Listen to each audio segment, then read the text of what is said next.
ओम नमः शिवाय। राधे राधे। आइए सुनते हैं मंगला गौरी व्रत कथा।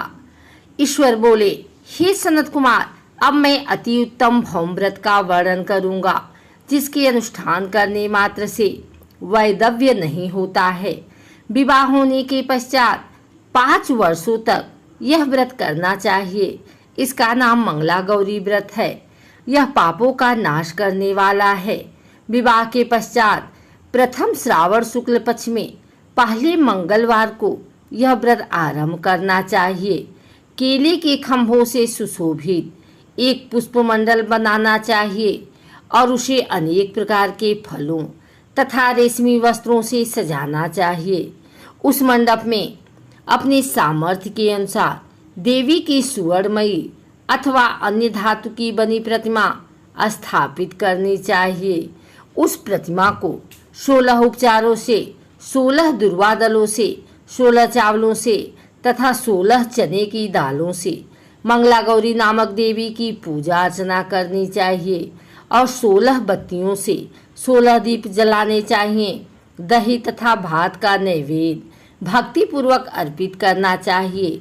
देवी के पास ही पत्थर की सिल तथा लोढ़ा स्थापित करना चाहिए। 5 वर्ष तक इस प्रकार से करने के पश्चात उद्यापन करना चाहिए। माता को वायन प्रदान करना चाहिए, जिसकी विधि आप सुनिए। अपने सामर्थ्य अनुसार 1 पल ब्राह्मण सुवर्ण की अथवा उसके आधे प्रमाण की अथवा उससे भी आधे प्रमाण की मंगला गौरी की प्रतिमा निर्मित करनी चाहिए। अपनी शक्ति के अनुसार स्वर्ण आदि के बने तंडुलपूरित पात्र पर वस्त्र तथा रमणीय कंचु की ओढ़नी रखकर उन दोनों के ऊपर देवी की प्रतिमा स्थापित करनी चाहिए। पास में चांदी से निर्मित सील तथा लोढ़ा रखकर माता को वायन प्रदान करना चाहिए। इसके बाद 16 सुवासिनियों को प्रयत्नपूर्वक भोजन कराना चाहिए। हे विप्र, इस विधि से व्रत करने पर 7 जन्मों तक सौभाग्य बना रहता है और पुत्र पौत्र आदि के साथ संपदा विद्यमान रहती है। सनत कुमार बोले, सर्वप्रथम इस व्रत को किसने किया था और किसको इसका फल प्राप्त हुआ? हे शंभो, जिस तरह से मुझे इसके प्रति निष्ठा हो जाए, कृपा करके वैसे ही बताएं। ईश्वर बोले, हे सनत कुमार, पूर्व काल में कुरु देश में श्रुत कीर्ति नामक एक विद्यमान कीर्तिशाली शत्रुओं का नाश करने वाला 64 कलाओं का ज्ञाता तथा धनुर्विद्या में कुशल राजा हुआ था। पुत्र के अतिरिक्त अन्य सभी चीजें उस राजा के पास थी।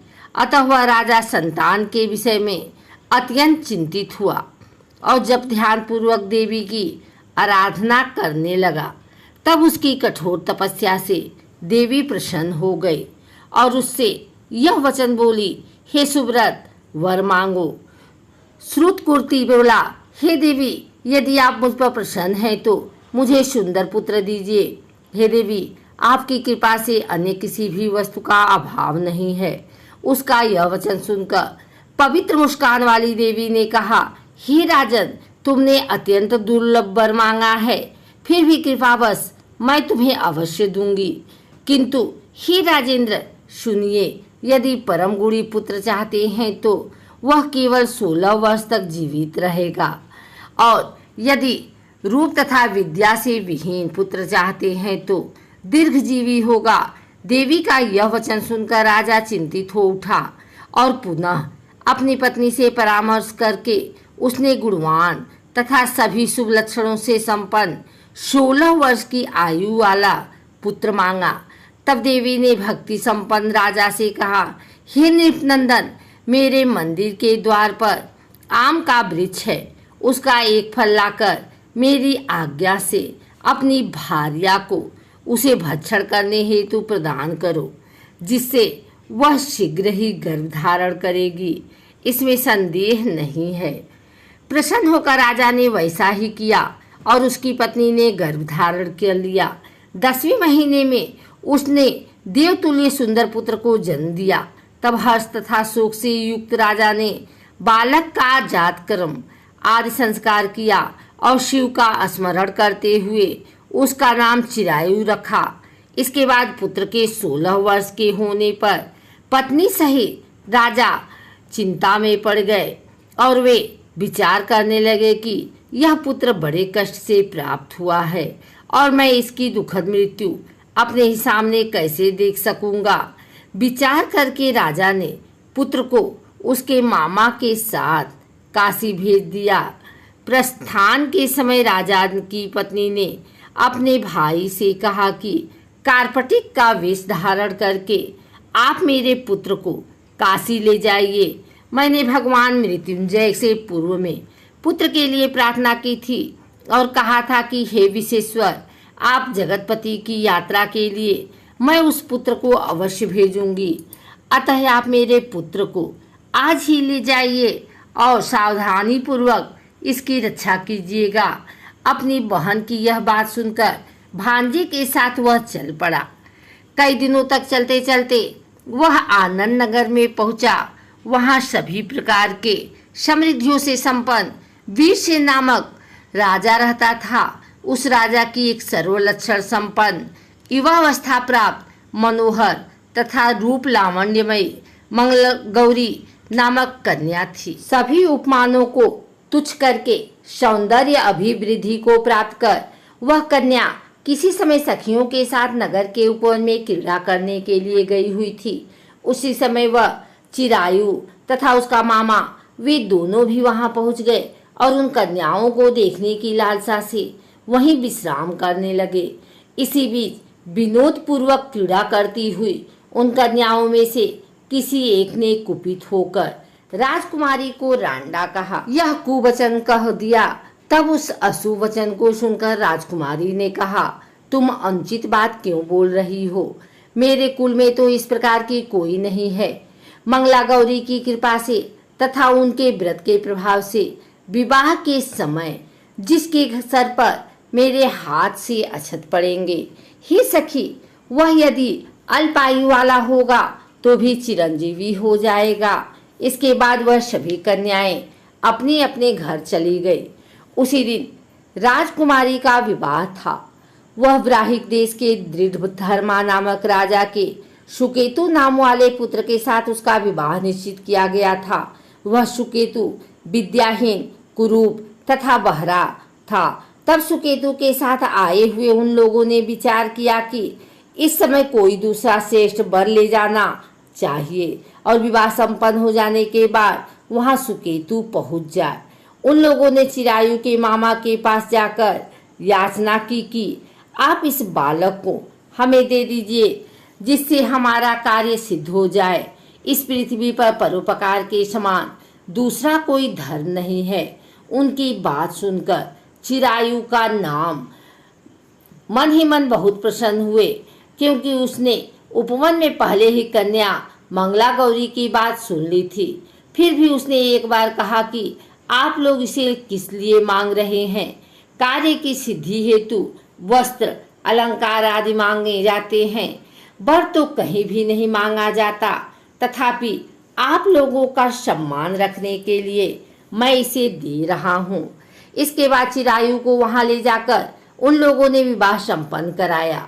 सप्तपदी आदि के हो जाने पर रात्रि में शिव पार्वती की प्रतिमा के समक्ष उस चिरायु ने हर्ष युक्त होकर मंगला गौरी के साथ शयन किया।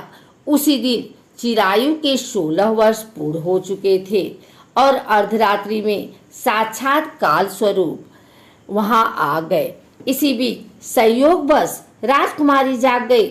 उसने उस महासर्प को वहां देखा और वह भय से व्याकुल होकर कांपने लगी। तभी उस कन्या ने धैर्य धारण कर 16 उपचारों से सर्प की पूजा की और पीने के लिए उसे दूध दिया। उसने दीनता भरी वाणी में उसे सर्प की प्रार्थना तथा स्तुति की। मंगला गौरी प्रार्थना करने लगी कि मैं उत्तम व्रत को करूंगी जिससे मेरे पति जीवित रहें। ये जिस तरह से चिरकाल तक जीवित रहें, आप वैसा ही कीजिए। इतने में सर्प वहां स्थित एक कमंडलू में प्रवेश कर गया और उस मंगला गौरी ने अपनी कंचुकी से उस कमंडलू का मुंह बांध दिया। इसी बीच उसका पति अंगड़ाई लेकर जाग गया और अपनी पत्नी से बोला, हे प्रिय, मुझे भूख लगी है। तब वह अपनी माता के पास जाकर खीर, लड्डू आदि ले आई। उसके द्वारा दिए भोज्य पदार्थ को उसने प्रसन्न मन होकर खाया। भोजन के पश्चात हाथ धोते समय उसके हाथ से अंगूठी गिर पड़ी। तांबुल खाकर वह पुनः सो गया। इसके बाद मंगला गौरी कमंडलू को फेंकने के लिए जाने लगी। विधि की कैसी गति है कि उस कमंडलू से बाहर की ओर जगमग करती हुई हार कांति को देखकर वहां आश्चर्यचकित हो गए। घट में स्थित उस हार को उसने अपने कंठ में धारण कर लिया। इसके बाद कुछ रात शेष रहते चिरायु का मामा आकर उसे ले गया। इसके बाद बरपच के लोग सुकेतु को वहां ले आए। उसे देख मंगला गौरी ने कहा कि यह मेरा पति नहीं है। तब उन सभी ने उससे कहा, हे शुभे, तुम यह क्या बोल रही हो? यहाँ तुम्हारा कोई परिचायक हो तो उसे हम लोगों को बताओ। मंगला गौरी बोली, जिसने रात्रि में नवरत्नों में बानी अंगूठी दी है, उसकी अंगुली में इसे डालकर परिचायक निशानी देख लें। मेरे पति ने रात्रि में मुझे जो हार दिया था, उसके रत्नों का समुदाय कैसा है, इस बात को यह बताएं। यह तो कोई अन्य ही हैं। इसके अतिरिक्त रात्रि में सीते समय उनके पैर कुमकुम से लिप्त हो गए थे। वह मेरी जांच पर अब भी विद्यमान है। उसे आप लोग शीघ्र देख रहे हैं। साथ ही रात में परस्पर भाषण तथा भोजन आदि जो कुछ किया गया था उसे भी यह बता दे। तब यह निश्चय ही मेरा पति है। इस प्रकार उसका वचन सुनकर सभी ठीक है कहने लगे। जब एक भी बात ना मिली तब सुकेतु को उसका पति होने से निषिद्ध कर दिया और वर पक्ष वाले जिस तरह से आए थे उसी तरह से चले गए। उसके बाद अपने वंश को बढ़ाने वाले महान यश से संपन्न तथा परम मनस्वी मंगला गौरी के पिता ने अन्य पान आदि का शस्त्र चलाया। उन्होंने बट वृक्ष का तुरंत वृतांत कानो कान सुना लिया और संकल्प स्वरूप कुरूप होने के कारण लोगों के द्वारा किसी अन्य को वर के रूप में आदरपूर्वक लगा लाया गया तथा उन्होंने अपनी कन्या को पर्दे के भीतर बिठा दिया। उसके बाद 1 वर्ष बीतने पर यात्रा करने चिरायु अपने मामा के साथ यहाँ देखने आया कि विवाह के बाद वहाँ क्या हुआ। तब उसे गवाच के भीतर से देखकर यह मंगला गौरी अत्यंत प्रसन्न हुई और माता पिता से बोली कि मेरे पति आ गए हैं।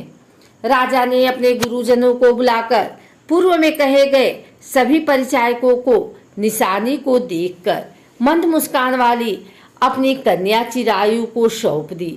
राजा ने शिष्ट जनों को साथ लेकर विवाह का उत्सव मनाया।